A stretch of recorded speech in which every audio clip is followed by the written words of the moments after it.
Good morning.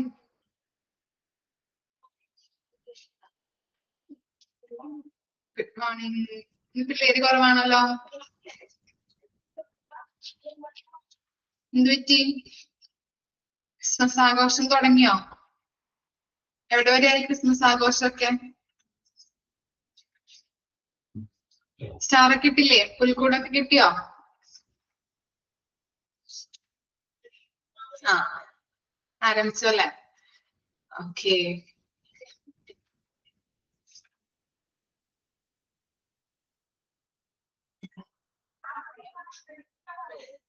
നമ്മൾ എത്ര വരെ എടുത്ത് ഫോർമുലാസ്? നമ്പർ 24 വരെ.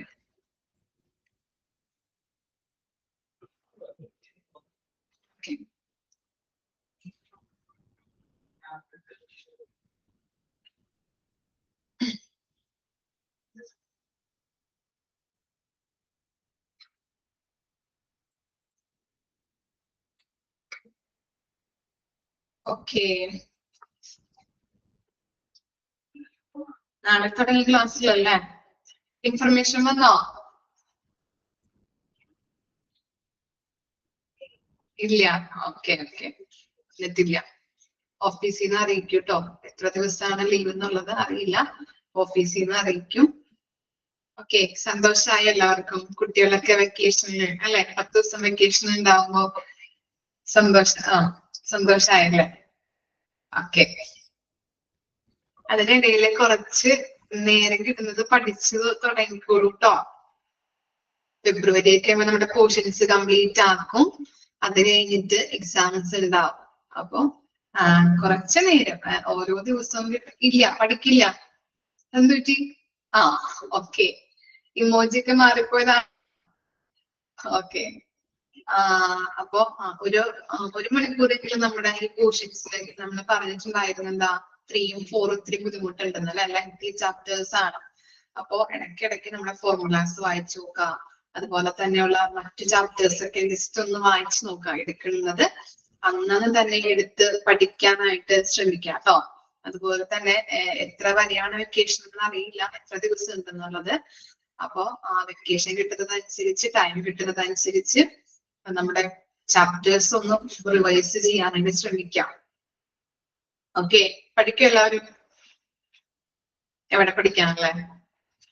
ആകെ വെക്കേഷൻ കിട്ടുന്നത് അല്ലെ, കുഞ്ഞുങ്ങളൊക്കെ ഉണ്ടാകും. അതുപോലെ തന്നെ അവിടെ ഒക്കെ പോകേണ്ടതായിട്ട് വരും അല്ലെ.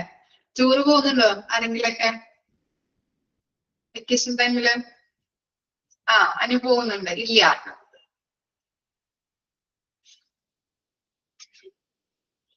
ഭൂരിഭാഗം പേര് പോകുന്നില്ല. ഓക്കെ, ഇടയ്ക്കൊക്കെ പോയിട്ടൊന്ന് സിനിമയൊക്കെ കാണാം, തിയേറ്ററിലൊക്കെ പോയിട്ട് പോകുന്നുണ്ട്. ഫാദർ പോകുന്നുണ്ട്. കുറച്ച് പേരൊക്കെ പോകുന്നുണ്ടല്ലേ? അല്ലെ, വെക്കേഷൻ കിട്ടുന്നത് ആഘോഷിക്കണം, ആഘോഷിക്കണ്ടെന്നല്ല. അപ്പൊ അതിനോട് കൂടിയിട്ട് നമ്മുടെ പഠിക്കേണ്ട കാര്യങ്ങളൊന്ന് നോക്കാം കേട്ടോ.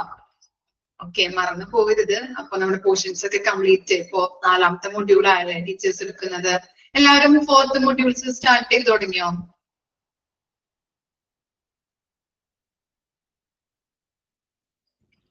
ഇല്ല. ഓക്കെ. രമ്യ മിസ് സ്റ്റാർട്ട് ചെയ്തു അല്ലെ? രമ്യ മിസ് സ്റ്റാർട്ട് ചെയ്തു, ഞാനും എടുത്തു തുടങ്ങി. ഒരു ചാപ്റ്റർ ഇപ്പൊ കംപ്ലീറ്റ് ആവാറായിട്ടുണ്ട് നമ്മളുടെ. ഓക്കെ, ലെങ്തി ചാപ്റ്റേഴ്സ് ആണ്. ഓക്കെ.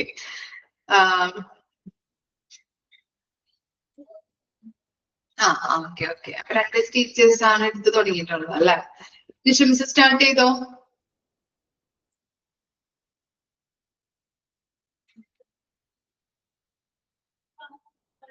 എടുത്തിട്ടില്ല. ഓക്കെ, പഠിച്ചു തുടങ്ങാം കേട്ടോ. ഞാൻ പറഞ്ഞത് ഓർമ്മയിൽ വെക്കാം, പഠിച്ചു തുടങ്ങാം. ഓക്കെ, അപ്പൊ 24 വരെയാണ് നമ്മൾ എടുത്ത് നിർത്തിയത് അല്ലെ? 24 എന്താ അതില് പറഞ്ഞത് നമ്മള്? ടൈം ടേക്കൺ ഫോർ ഡിസ്ചാർജ് അല്ലെ? ഓക്കെ, എന്താണ് ഡോക്ടർ എന്താണ് ഒരു രോഗിക്ക് ഫോർമൽ ആയിട്ട് ഡിസ്ചാർജ് കൊടുത്ത് ആ പേഷ്യന്റ് ക്ലിനിക്കിൽ നിന്ന് അല്ലെ, ക്ലിനിക് യൂണിറ്റിൽ നിന്ന് ലീവായി പോകുന്നത് വരെയുള്ള ആ ടൈം ഗ്യാപ്പ് ഉണ്ടാവുമല്ലോ, അതിനെയാണ് നമ്മൾ പറയുന്നത് എന്ത് ടൈം ടേക്കൺ ഫോർ ഡിസ്ചാർജ് എന്ന്, അല്ലെങ്കിൽ ഡിസ്ചാർജ് പ്രോസസ് എന്ന്. ഓക്കെ, അതിന്റെ ആ ഡിസ്ചാർജ് പ്രോസസ്സിന് വേണ്ടതായിട്ടുള്ള ടൈം ആണ് നമ്മളിവിടെ കാൽക്കുലേറ്റ് ചെയ്യുന്നത്. Sum of time taken for discharge divided by number of patient discharged. എന്താണ്, നമുക്കറിയാം ഡിസ്ചാർജ് കൊടുക്കുന്നതിന്റെ ടൈം ആണല്ലോ ഇവിടെ കാൽക്കുലേറ്റ് ചെയ്യുന്നത്. Sum of time taken for discharge, ഡിസ്ചാർജിന് വേണ്ടി എടുത്ത ആ ടൈം, അതിന്റെ ആകെ തുക divided by number of patients discharged, എത്ര പേഷ്യൻസ് ഡിസ്ചാർജ് ആയിട്ടുണ്ട്. ഓക്കെ, അതിന്റെ ആകെ എണ്ണം നമ്മൾ അവിടെ എഴുതാം. ഓക്കെ, അതാണ് ടൈം ടേക്കൺ ഫോർ ഡിസ്ചാർജിന്റെ ഫോർമുല ആയിട്ട് നമ്മൾ പറയുന്നത്. ഇനി നെക്സ്റ്റ് ആണ് 25 ആണ്, percentage of medical records having incomplete and or improper consent. എന്താ അവിടെ പറയുന്നത് നോക്കിയേ.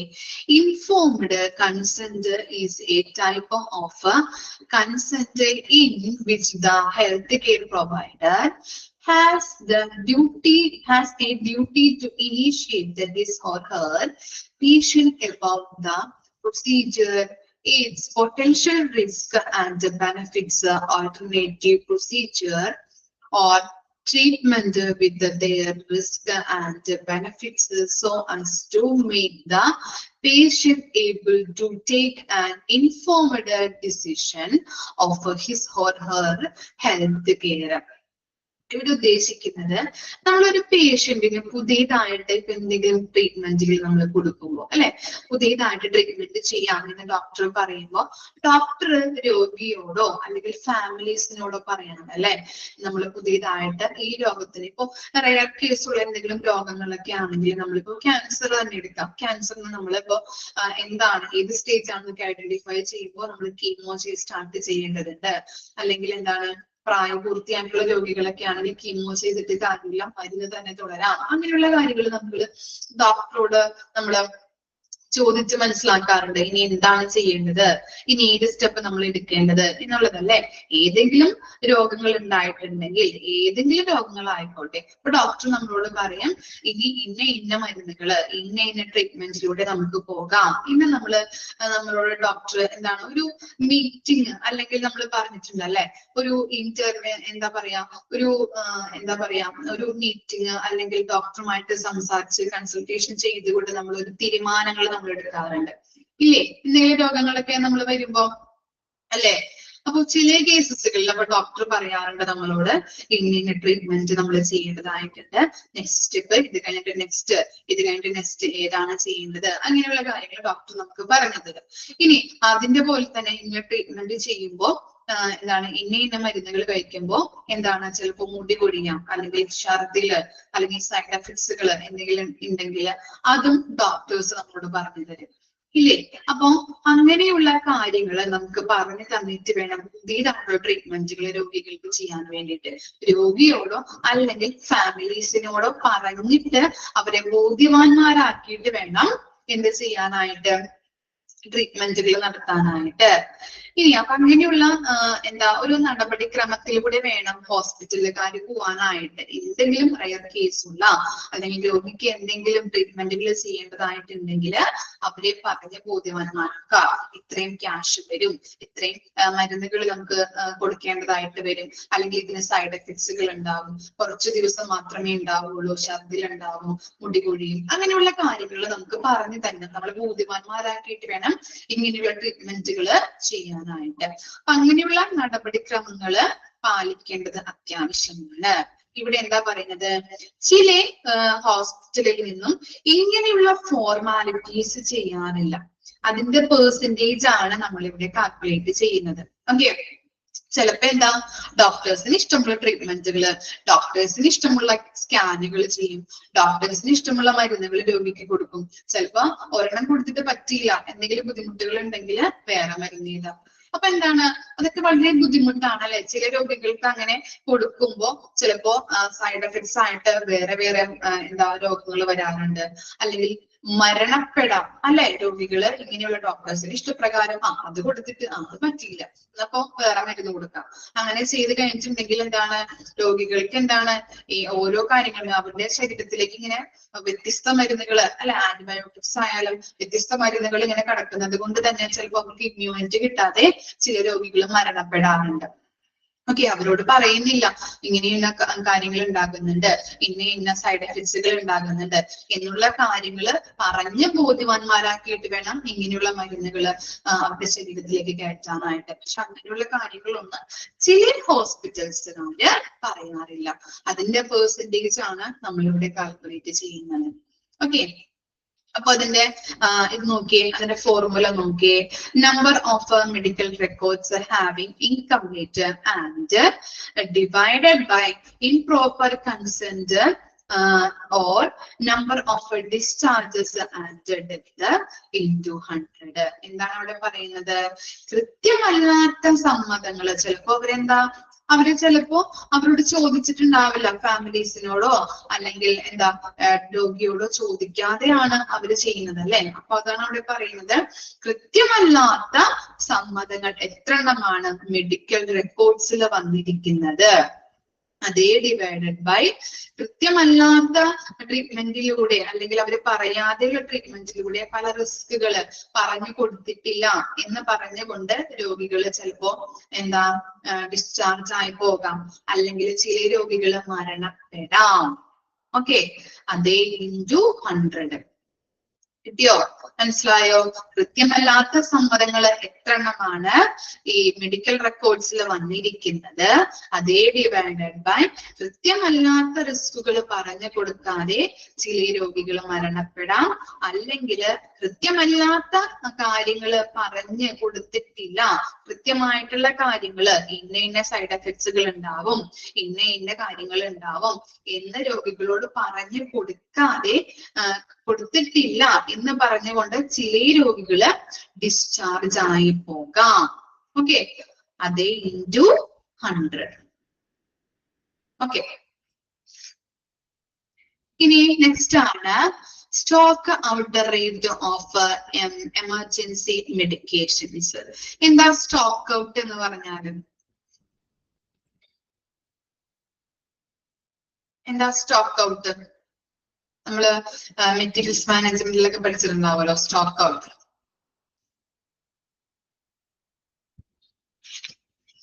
എന്താ സ്റ്റോക്ക് ഔട്ട് എന്ന് പറഞ്ഞ? സ്റ്റോക്ക് തീർന്നു പോകുന്നത് അല്ലെ. തീർന്നു പോകുന്നത്. ഓക്കെ, നോക്കാം.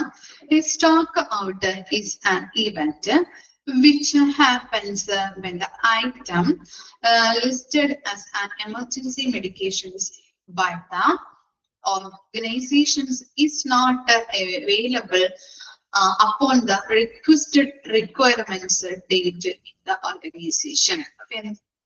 എന്താ ഇവിടെ പറയുന്നത്?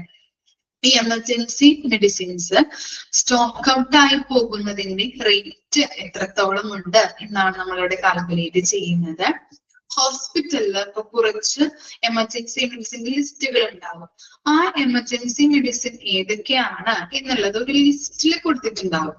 ആ എമർജൻസി മെഡിസിൻ സ്ഥാപനത്തിന് ആവശ്യമായ സമയത്ത് അവൈലബിൾ ആയിരിക്കില്ല ചിലപ്പോ. അപ്പൊ അതിനെയാണ് നമ്മൾ സ്റ്റോക്ക് ഔട്ട് എന്ന് പറയുന്നത്. സ്റ്റോക്ക് തീർന്നു പോകുന്നത്. അപ്പൊ ഹോസ്പിറ്റലില് എമർജൻസി മെഡിസിൻ ലിസ്റ്റ് ഉണ്ടാവും. ആ ലിസ്റ്റ് നോക്കിയിട്ട് എമർജൻസി മെഡിസിനുകൾ ഏതൊക്കെയാണെന്ന് നമുക്ക് ഐഡന്റിഫൈ ചെയ്യാൻ പറ്റും.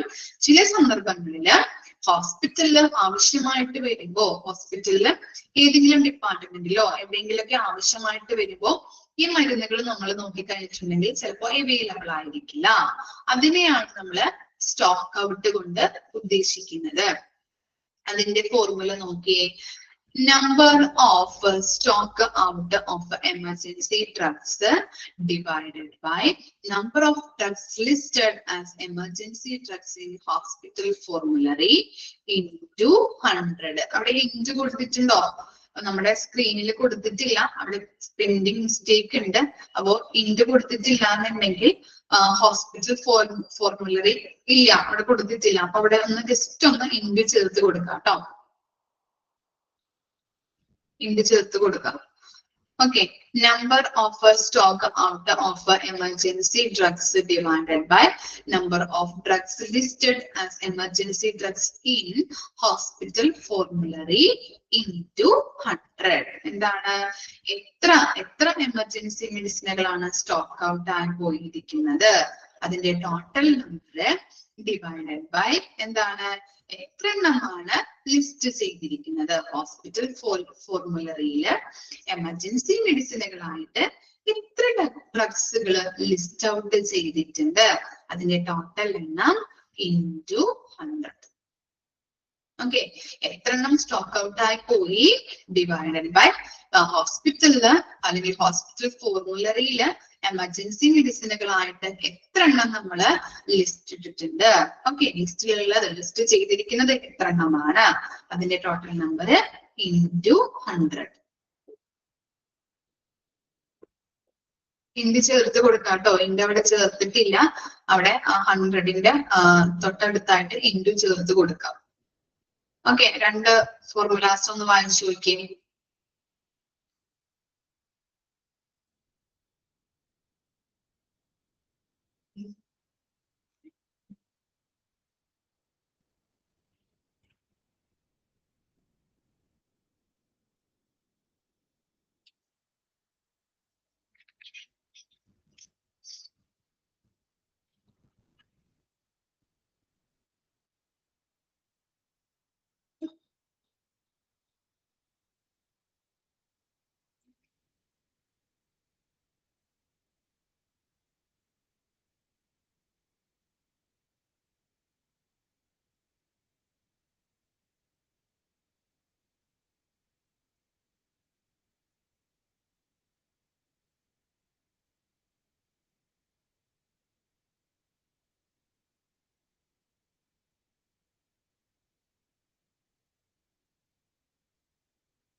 ക്ലിയർ ആയോ? നെക്സ്റ്റ് നോക്കിയാലോ.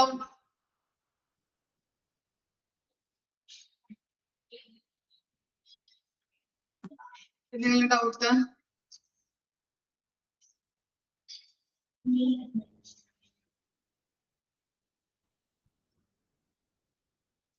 ഞാൻ പറയാട്ടോ, ഇമ്പോർട്ടന്റ് ആയിട്ടുള്ള ഫോർമുലാസ് ഞാൻ പറയാം. ഞാൻ മാർക്ക് ചെയ്ത് തരാറില്ലേ? അപ്പൊ അത് മാത്രം ഇത് സ്ട്രെസ് കൊടുത്ത് പഠിക്കാം. ബാക്കിയുള്ളതും ജസ്റ്റ് ഒന്ന് വായിച്ചു വെക്കാം. എന്തെങ്കിലും അബദ്ധവശാൽ നമുക്ക് വന്നിട്ടുണ്ടെങ്കിൽ എഴുതേണ്ടതാണ് കേട്ടോ. ഓക്കെ, അപ്പൊ ഞാൻ മാർക്ക് ചെയ്തത് എന്നത് കൃത്യമായിട്ട് പഠിച്ചു വെക്കാം. ഇനി നെക്സ്റ്റ് ആണ് number of variations observed in mock drill. Okay, mock drill കണ്ടിട്ടുണ്ടോ നിങ്ങള്? മോക്ക് ഡ്രിൽസ് കണ്ടിട്ടുണ്ടോ? മോക്ക് ഡ്രിൽ ഓക്കെ കണ്ടിട്ടുണ്ട്. Mock drill is A simulation exercise of a preparedness for any type of event. It could be an event or a disaster. This is basically the dry one or preparedness drill. Example, fire mock drill, disaster drill, hot food drill, global pandemic preparedness drill. ഇത്രയും കാര്യങ്ങളാണ് examples ആയിട്ട് പറയുന്നത്. നിങ്ങൾ എല്ലാവരും കണ്ടിട്ടുണ്ടാവും സ്കൂളിലൊക്കെ പഠിക്കുമ്പോ NSSന്റെ ഭാഗമായിട്ടൊക്കെ ഇപ്പോ എന്താ പോലീസുകാരൊക്കെ വന്നിട്ട് നമുക്ക് അവയർനെസ് ക്ലാസ്സുകളൊക്കെ തരാറുണ്ട് അല്ലെ. അപ്പൊ അവര് എന്താ ഞങ്ങൾക്ക് പഠിക്കുന്ന കാലത്ത് അവര് വന്നിട്ട് ഇപ്പോ ഇത് തരാറുണ്ട്.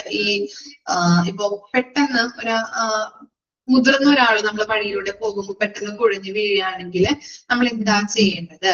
CPR കൊടുക്കേണ്ടത്. കോഡ് ബ്ലൂ എന്താണ്? കോഡ് ബ്ലൂ ഡ്രിൽ എന്ന് പറഞ്ഞാൽ CPR-യുമായിട്ട് റിലേറ്റ് ചെയ്തതാണ്. അപ്പൊ അതെങ്ങനെ ചെയ്യാം എന്നുള്ളത് അവരെങ്ങനെ കാണിച്ചു തരും. ഡെമോ കൊണ്ടുവന്നിട്ട് നമ്മളവിടെ ഡമ്മി കൊണ്ടുവന്നിട്ട് ഡമ്മി അവിടെ കിടത്തി എങ്ങനെയാണ് കൈവയ്ക്കേണ്ടത്, എത്ര പ്രാവശ്യം നമ്മളിങ്ങനെ പ്രസ് ചെയ്യണം എന്നുള്ള കാര്യങ്ങള് നമുക്ക് പറഞ്ഞു തരാറുണ്ട്. ഇല്ലേ? കണ്ടിട്ടില്ലേ? NSSന്റെ ഭാഗമായിട്ടൊക്കെ വന്നിട്ട്. അതുപോലെ തന്നെ ഇപ്പോ പോലീസുകാർ തന്നെ വന്നിട്ട് ഉണ്ടാവും ഈ ഗ്യാസ് സിലിണ്ടർ ഒക്കെ തീ പിടിച്ച് കഴിഞ്ഞിട്ടുണ്ടെങ്കിൽ നമ്മൾ എന്താ ചെയ്യേണ്ടത്, ആ തീ എടുത്താനായിട്ട് എന്താ ചെയ്യേണ്ടത് എന്നുള്ളത് അവര് അവിടെ കാണിച്ചു തരാറുണ്ട്. ഇല്ലേ? ഇതൊന്നും കണ്ടിട്ടില്ല ആരും? കണ്ടിട്ടുണ്ട്. ഓക്കെ, അപ്പോ ഈ മോക്ക് ഡ്രിൽസ് എന്ന് പറഞ്ഞാൽ എന്താണ്? അങ്ങനെയുള്ള കാര്യങ്ങളാണ് അല്ലെ. ഒരു എന്താ പറയാ, ഒരു അനുകരണമാണ് അല്ലെ.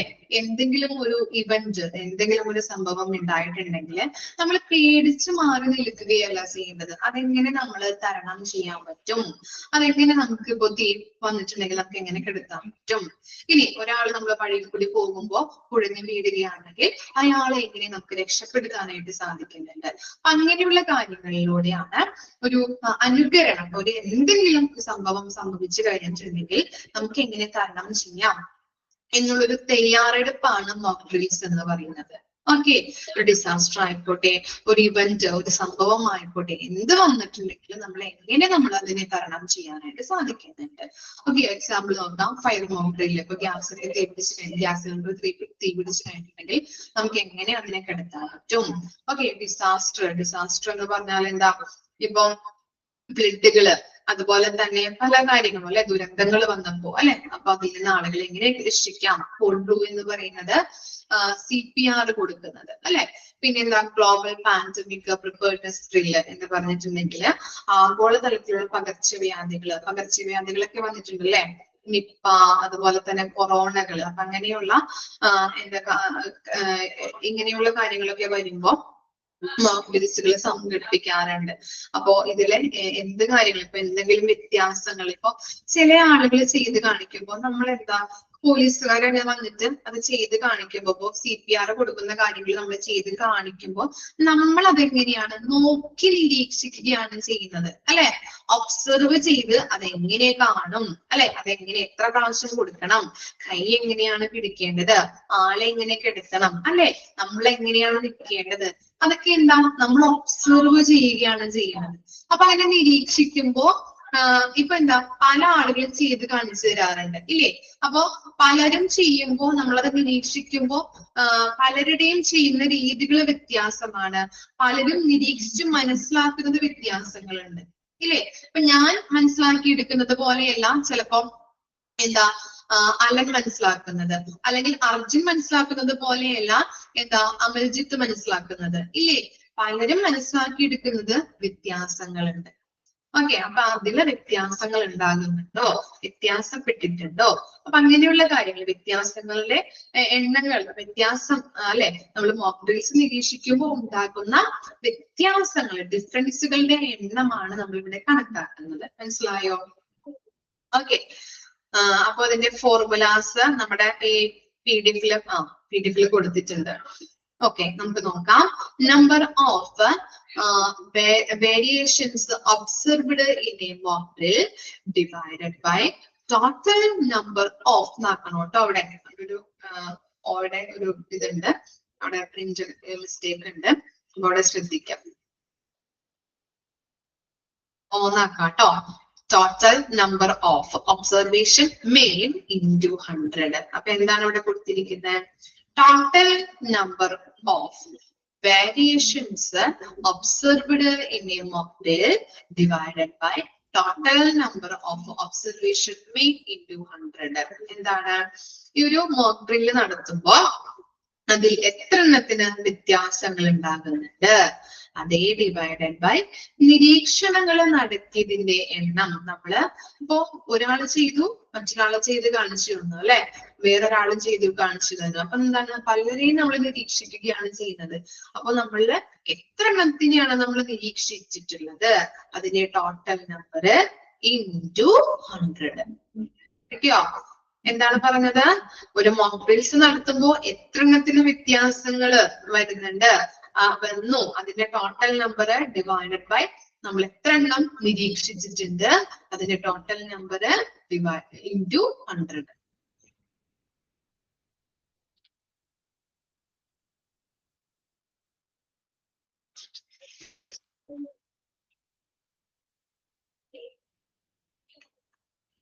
നെക്സ്റ്റ് നോക്കാം. Patient fall rate. എന്താണ് ഫാൾ എന്ന് പറഞ്ഞാല്? എന്താ മീനിങ് വരുന്നത്? ഫാൾ എന്താ?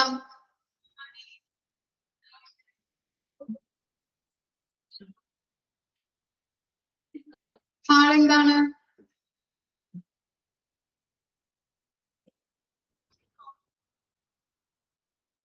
നോക്കാം. Patient fall rate falls per 1000. വീഴുക. Okay, very good. വീഴുക 1000 patient days. Okay, the fall is defined as loss of upright position that results in landing on the floor, ground, or an object or furniture, or sudden, uncontrolled, unintentional, non-purposeful downward displacement of the body to the floor or ground, or hitting another object like a chair or stair. It is an event that ends in a person coming to rest unknowingly on the ground or floor or other lower level. അപ്പൊ എന്താണ് patient fall rate എന്ന് പറഞ്ഞിട്ടുണ്ടെങ്കിൽ, പേഷ്യന്റിന് നേരെ നിൽക്കാൻ പറ്റുന്നില്ല. എന്തുകൊണ്ടാണെന്നാണ് അവര് പറയുന്നത്? അവിടെ എന്തെങ്കിലും ഫർണിച്ചർ തട്ടിയോ അല്ലെങ്കിൽ ഫ്ലോറിൽ എന്തെങ്കിലും കിടക്കുന്നത് കൊണ്ട് ചിലപ്പോ തെന്നി നമ്മൾ താഴെ വീഴാറുണ്ട് അല്ലെ. പേഷ്യൻസിന്റെ ഫർണിച്ചർ ചിലപ്പോ കസേര തട്ടി അല്ലെങ്കിൽ കുഷ്യൻ തട്ടി എന്തെങ്കിലും സോഫ സെറ്റുകളൊക്കെ തട്ടി നമ്മൾ ചിലപ്പോ വീഴാം അല്ലെ, നേരെ നിൽക്കാൻ പറ്റുന്നില്ല. എന്തൊക്കെയാണ് കാരണം എന്ന് പറയുന്നത്?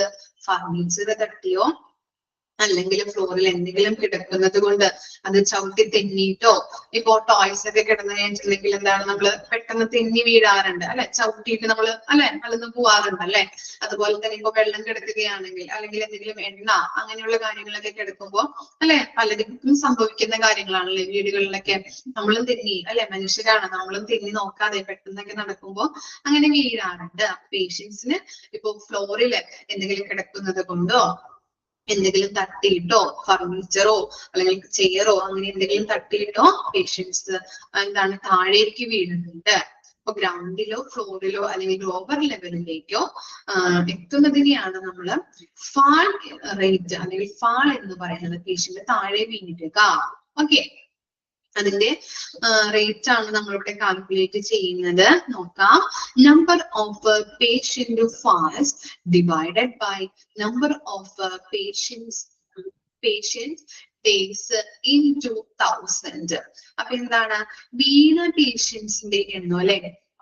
ഫാൽ എന്ന് പറഞ്ഞാൽ അറിയാം എന്താണ് താഴേക്ക് വീഴുന്നത് അല്ലെ? എത്ര പേഷ്യൻസ് വീണിട്ടുണ്ട് അവരുടെ ടോട്ടൽ നമ്പർ ഡിവൈഡഡ് ബൈ അവിടെ എത്ര പേഷ്യന്റ് ഉണ്ട് അല്ലെ? ആ ഡേയില് എത്ര പേഷ്യന്റ് ഉണ്ട്. എല്ലാവരും വീഴണമെന്നില്ല അല്ലെ? ചിലവരൊക്കെ ചിലപ്പോ അശ്രദ്ധപൂർവം അല്ലെ അങ്ങനെ വീഴാം. അപ്പോ എത്ര പേഷ്യന്റ് വീണു അവിടെ എത്ര പേഷ്യന്റ് ഉണ്ട് അവരുടെ ടോട്ടൽ നമ്പർ ഇൻറ്റു 1000. കിട്ടിയാ? ഓക്കെ, ആ രണ്ട്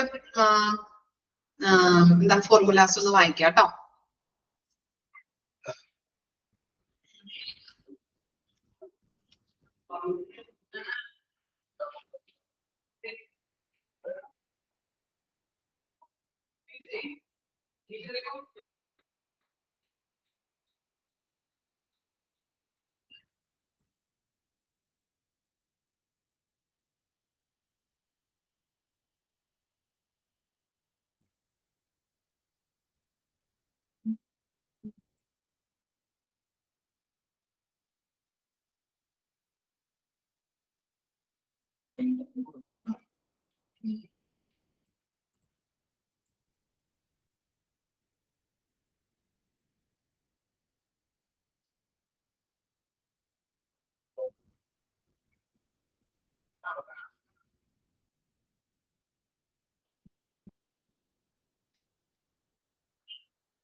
അയച്ചു കഴിഞ്ഞെങ്കിൽ പറയണം കേട്ടോ.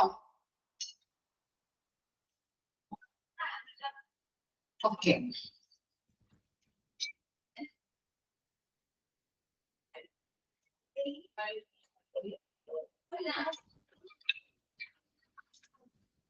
നെക്സ്റ്റ് നോക്കാം. 29th percentage of near misses. A near miss is an unplanned event that did not end in injury, illness, or damage, but had the power to do so. Errors that did not result in patient harm but could have can be classified as near misses. Okay. ഇവിടെ പറയുന്നത് നമ്മള് near Mrs എന്ന് പറയുമ്പോൾ എന്താണ് നമ്മള് just മിസ്സായി എന്ന് പറയാറുണ്ട് ഇല്ലേ? ഇല്ലേ? ഇപ്പൊ നമ്മള് റോട്ടിലൂടെ ഒക്കെ പോകുമ്പോ ചിലപ്പോ വണ്ടിയൊക്കെ ഇടിക്കാൻ പോകുമ്പോ അല്ലെ, ഇപ്പൊ കാറ് നമ്മളുടെ തൊട്ടടുത്ത് കൂടിയൊക്കെ പോകുമ്പോ എന്താണ് ഓ ജസ്റ്റ് മിസ് എന്ന് നമ്മൾ പറയാറുണ്ട് അല്ലെ?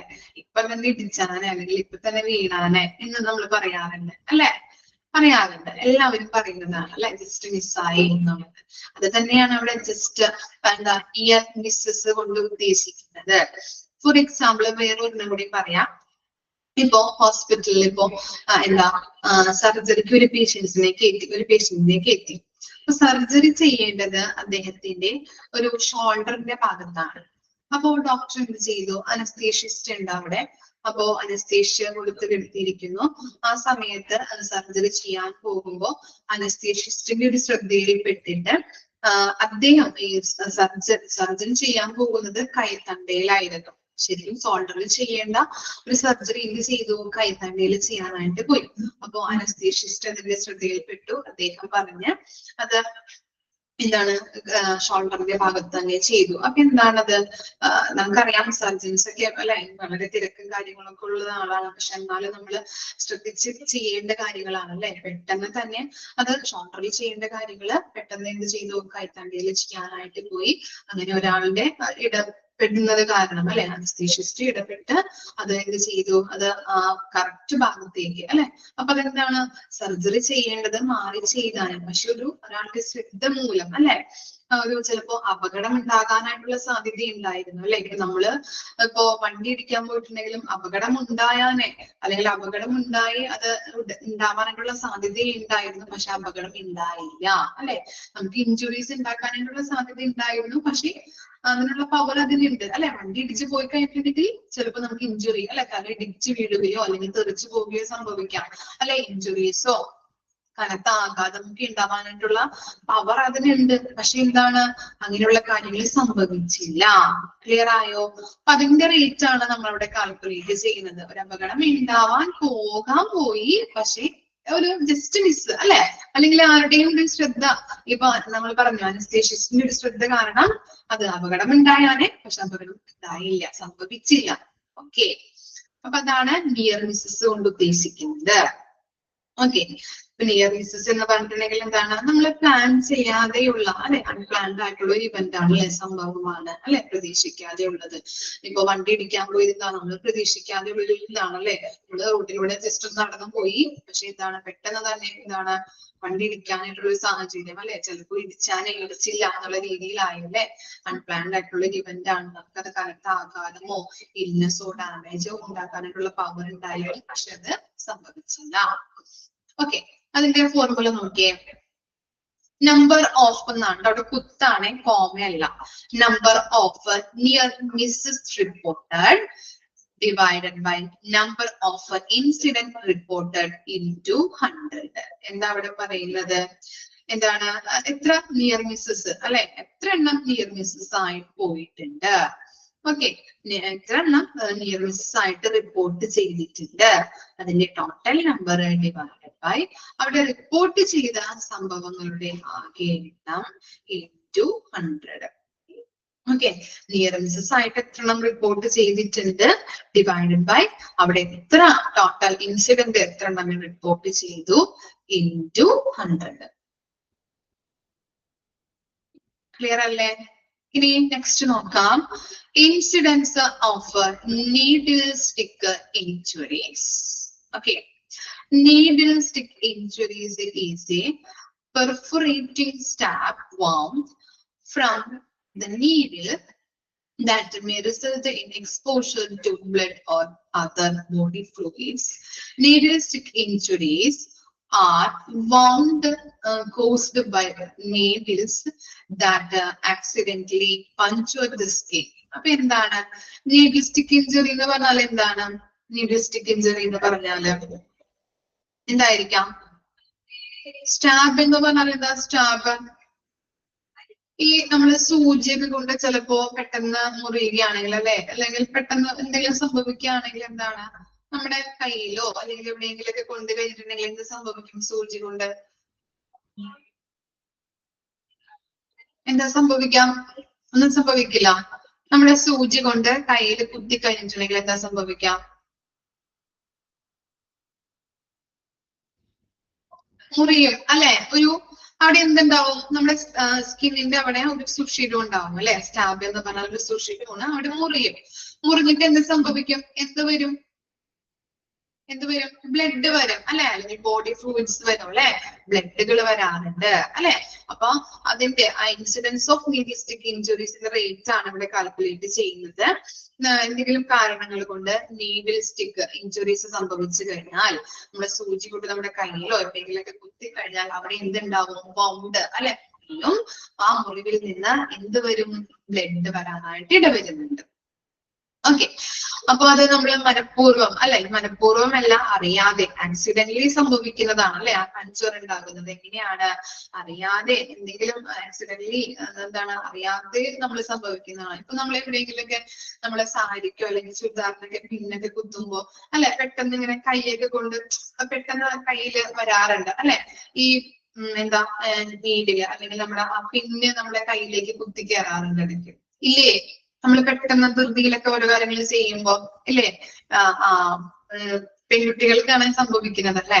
അപ്പൊ അങ്ങനെ സംഭവിക്കുക. ആൺകുട്ടികൾക്ക് പിന്നെ ഷർട്ടും കാര്യങ്ങളൊക്കെ ആയതുകൊണ്ട് അല്ലെ, നമ്മളിപ്പോ എന്തെങ്കിലും ധൃതിയില് കാര്യങ്ങളൊക്കെ ചെയ്യുമ്പോ പെട്ടെന്ന് സാധനം എടുത്ത് പോകേണ്ട ഒരു ആവശ്യമൊക്കെ വന്നു കഴിഞ്ഞിട്ടുണ്ടെങ്കിൽ പെട്ടെന്ന് നമ്മളെ സൂചിയൊക്കെ കയറ്റുമ്പോൾ പെട്ടെന്ന് കയറാറുണ്ട്. നമ്മളെ സംഭവിക്കുന്ന കാര്യങ്ങളാണ്. അപ്പൊ എന്താ, അവിടെ ഒരു വൗണ്ട് ഉണ്ടാവും, അതിൽ നിന്ന് ബ്ലഡ് വരാനായിട്ട് ഇടവരുന്നുണ്ട്. ആക്സിഡന്റലി അല്ലെ, നമ്മള് മനഃപൂർവ്വം കുത്തി കയറ്റണം എന്ന് പറഞ്ഞിട്ട് കയറ്റുന്നതല്ല അല്ലെ, പെട്ടെന്ന് സംഭവിക്കുന്ന ഒരു ഇതാണ്. ഓക്കെ. അപ്പൊ അതിന്റെ റേറ്റ് ആണ് കാൽക്കുലേറ്റ് ചെയ്യുന്നത്.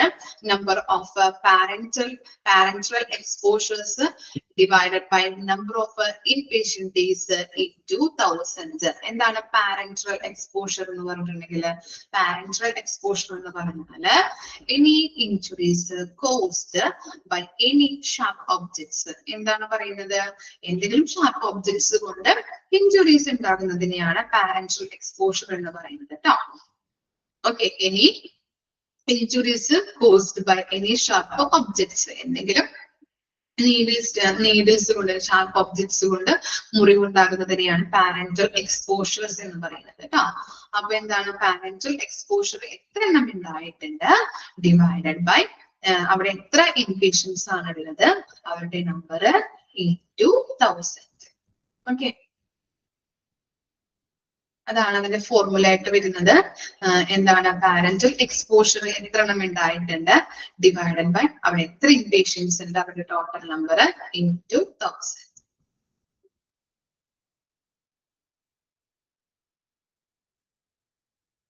വായിച്ചു നോക്കാം കേട്ടോ. 29 and 30.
വായിച്ചു കഴിഞ്ഞവര് നെക്സ്റ്റ് ഫോർമുല വായിച്ചു നോക്കാം കേട്ടോ.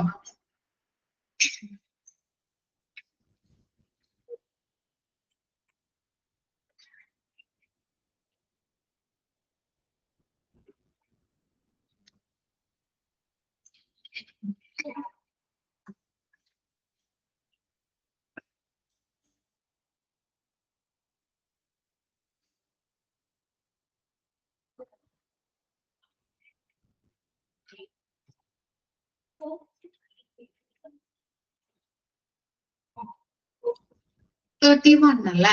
ഇനി നെക്സ്റ്റ് 2 ഫോർമുലാസും കൂടി ഉള്ളൂ. 32 ഫോർമുലാസ് ആണ് നമുക്ക് ടോട്ടൽ പഠിക്കാനുള്ളത്. ഓക്കെ. 31 നോക്കാം. Appropriate handovers during shift change to be done separately for doctors and nurse patient per sheet. Okay, ഈ ഡോക്ടേഴ്സിന്റെ ഇപ്പോ നഴ്സായാലും ഡോക്ടേഴ്സ്മാരായാലും അവർക്ക് ഷിഫ്റ്റ് ഡ്യൂട്ടീസ് ഉണ്ടാവും അല്ലെ, ഡേ ഉണ്ടാവും, നൈറ്റ് ഡ്യൂട്ടീസും കാര്യങ്ങളൊക്കെ ഉണ്ടാവും.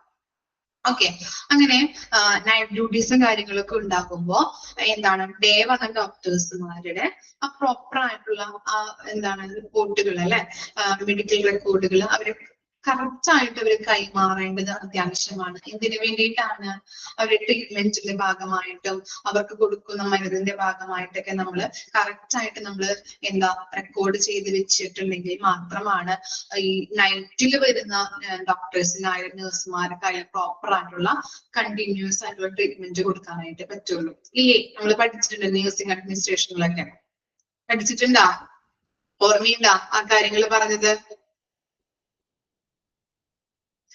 ആർക്കും ഓർമ്മയില്ല? എന്താണ്, അങ്ങനെയല്ലേ സംഭവിക്കാം. ഡേ വന്ന നഴ്സുമാരായാലും ഡോക്ടേഴ്സ്മാരായാലും കറക്റ്റ് ആയിട്ട് അവര് അവരുടെ കാര്യങ്ങള് റെക്കോർഡുകൾ ഓരോ പേഷ്യൻസിന്റെ എല്ലാ റെക്കോർഡുകളും പ്രോപ്പർ ആയിട്ട് റെക്കോർഡ് ചെയ്ത് വെച്ച് കഴിഞ്ഞിട്ടുണ്ടെങ്കിൽ നൈറ്റിൽ വരുന്നവർക്ക് അത് ഹാൻഡ് ഓവർ ചെയ്യേണ്ടത് അത്യാവശ്യമാണ്. എന്നാൽ മാത്രമാണ് അവർക്ക് അത് നോക്കിയിട്ട് എത്ര മരുന്നാണ് കൊടുത്തിരിക്കുന്നത്, ഇനി ഏതൊക്കെ ടൈമിൽ ഏതൊക്കെ മരുന്നുകൾ കൊടുക്കണം എന്നുള്ളത് പ്രോപ്പർ ആയിട്ട് കണ്ടിന്യൂസ് ആയിട്ട് കൊടുക്കാനായിട്ട് പറ്റുള്ളൂ. എന്നാൽ മാത്രമാണ് നല്ല രീതിയിലുള്ള ട്രീറ്റ്മെന്റുകൾ, ക്വാളിറ്റിയോട് കൂടിയിട്ടുള്ള ട്രീറ്റ്മെന്റുകൾ അവർക്ക് കൊടുക്കാനായിട്ട് പറ്റുള്ളൂ അല്ലെ. അല്ലെങ്കിൽ കൊടുത്ത മരുന്നുകൾ വീണ്ടും കൊടുത്തു കഴിഞ്ഞാൽ എന്താ സംഭവിക്കാം, അല്ലെങ്കിൽ കൊടുത്ത ഡോസുകൾ തന്നെ അല്ലെ, അതുപോലെ തന്നെ മരുന്നിന്റെ ആ ഡോസും കൂടുതലും കുറവൊക്കെ കൊടുത്തു കഴിഞ്ഞാൽ എന്ത് സംഭവിക്കും, രോഗി മരണപ്പെടാം, അല്ലെങ്കിൽ എന്തെങ്കിലും റിയാക്ഷൻസ് സംഭവിക്കാം അല്ലെ, ഇല്ലേ? ആണോ? ഓക്കെ. അപ്പൊ എന്താണ്, പ്രോപ്പർ ആയിട്ട് ഹാൻഡ് ഓവർ ചെയ്യുന്നവരുടെ റേറ്റ് ആണ് കാൽക്കുലേറ്റ് ചെയ്യുന്നത്. നോക്കിയേ, total number of hand overs done appropriately divided by total number of handover opportunities into 100. എന്താണ്, ഇത്ര പേര് അത് ഉചിതമായിട്ട് ഹാൻഡ് ഓവർ ചെയ്തിട്ടുണ്ട്, അവരുടെ ടോട്ടൽ നമ്പർ ഈ divided by total number of hand over opportunities, hand over ഉചിതമായിട്ട് ഹാൻഡ് ഓവർ ചെയ്യാനായിട്ട് കിട്ടിയ അവസരങ്ങൾ, ഓപ്പർച്യൂണിറ്റീസ് എന്ന് പറഞ്ഞാല് അവസരങ്ങളുടെ ആകെ എണ്ണം ഇൻറ്റു 100.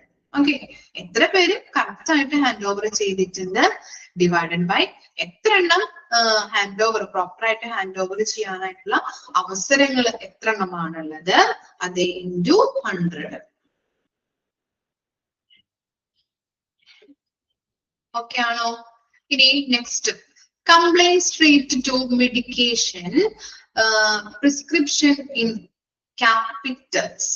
എന്താണ് നമ്മള് ഇവിടെ കംപ്ലൈന്റ്സ് എന്ന് പറഞ്ഞാൽ എന്താ ഉദ്ദേശിക്കുന്നത്? കംപ്ലൈന്റ് ആണോ ഉദ്ദേശിക്കുന്നത്? കംപ്ലൈന്റ് ആണോ?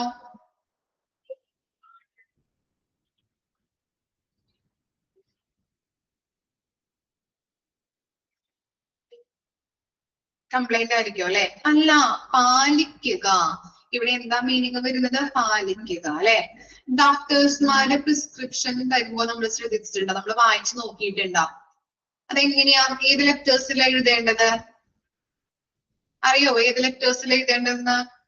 ഡോക്ടർമാര് പ്രിസ്ക്രിപ്ഷൻ ചെയ്യുമ്പോ അല്ലെങ്കിൽ രോഗിയുടെ കാര്യങ്ങൾ പറഞ്ഞ് അത് നമുക്ക് കുറിപ്പടി തരാറുണ്ട് ഡോക്ടേഴ്സ്, ഏതൊക്കെ മരുന്നുകളാണ് കൊടുക്കേണ്ടത് എന്നുള്ളത് അല്ലെ.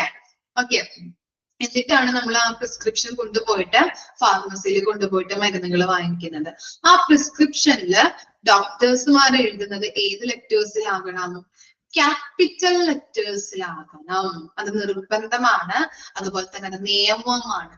ഇനി എത്ര പേര് അത് ഉചിതമായിട്ട് പാലിക്കുന്നുണ്ട് എന്നുള്ളതാണ് നമ്മളിവിടെ കണക്കാക്കുന്നത്. ക്ലിയർ ആയോ? ഓക്കെ, ഡോക്ടേഴ്സ്മാര് പ്രിസ്ക്രിപ്ഷൻ തരുമ്പോ അത് കൃത്യമായിട്ട് അവർ പ്രിസ്ക്രൈബ് ചെയ്യുന്നത് എങ്ങനെയാണ്? ക്യാപിറ്റൽ ലെറ്റേഴ്സിലാണ് എഴുതേണ്ടത്. ആ നിയമം അവർ എത്ര പേര് പാലിക്കുന്നുണ്ട്, അത് നിയമമാണ് പാലിക്കേണ്ടത്. എത്ര പേര് പാലിക്കുന്നത്, എത്ര പേരാണെന്നുള്ള റേറ്റ് ആണ് കാൽക്കുലേറ്റ് ചെയ്യുന്നത്.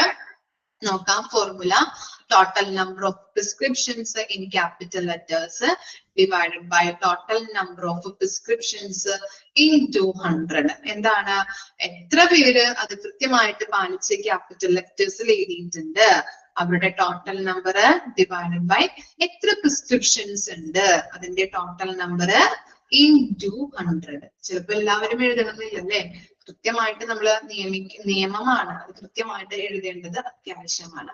അപ്പൊ എത്ര പ്രിസ്ക്രിപ്ഷൻ ഉണ്ട്, അതിനകത്ത് എത്ര പേര് കൃത്യമായിട്ട് അത് പാലിച്ചിട്ടുണ്ട്. ഓക്കെ, ക്ലിയർ ആയോ? വായിച്ചു നോക്കിയേ. ഇമ്പോർട്ടന്റ് ആയിട്ടുള്ള ഫോർമുലാസ് അടയാളപ്പെടുത്തി തരാം കേട്ടോ. 24 തുടങ്ങി എടുക്കാം. 24 തുടങ്ങി എടുത്തോളൂ കേട്ടോ. 24 നമ്മള് മാർക്ക് ചെയ്തതല്ലേ, ആണോ? ഓക്കെ, ഇനി നെക്സ്റ്റ് 28 31 31 32 മൂന്നെണ്ണമാണ് മിസ് പറഞ്ഞത്. 28 31 32. ആദ്യം മുതൽ ഒന്നുകൂടി പറയണോ ഇമ്പോർട്ടന്റ് ആയിട്ടുള്ള ഫോർമുലാസ്? ഫസ്റ്റ് മുതല് 1 മുതല് വേണോ വേണ്ടയോ? ഞാൻ പറയുന്നതാണ് ഒരു ക്ലാസ്സിലും, അതുകൊണ്ടാണ് വേണം. ഓക്കെ,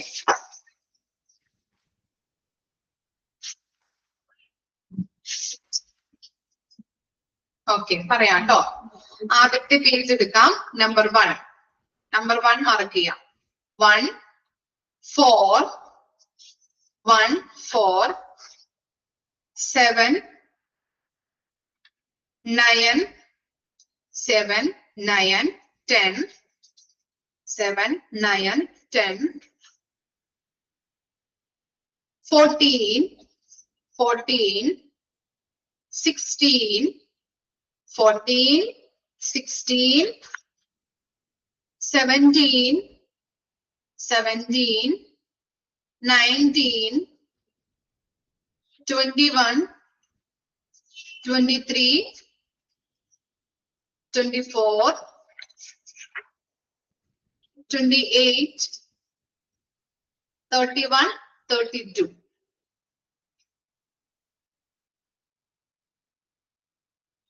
ഓക്കെ അല്ലേ? ഓക്കെ, ഇനി ഈ ഫോർമുല വരെ നോട്ടീസ് എടുക്കുന്നുള്ളൂ എന്ന്, ബാക്കി ചെറിയൊരു പോർഷനും കൂടി ഉണ്ട്, അത് നെക്സ്റ്റ് ക്ലാസ്സിൽ എടുക്കാം കേട്ടോ.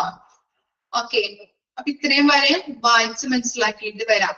ഓക്കെ ആണോ ഫോർമുലാസ്?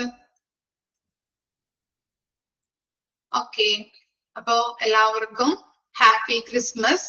നന്നായിട്ട് ക്രിസ്മസ് ഒക്കെ ആഘോഷിക്കാം. സ്റ്റാർ ഒക്കെ ഇട്ടില്ലേ? പുൽക്കൂടൊക്കെ വെച്ചില്ലേ?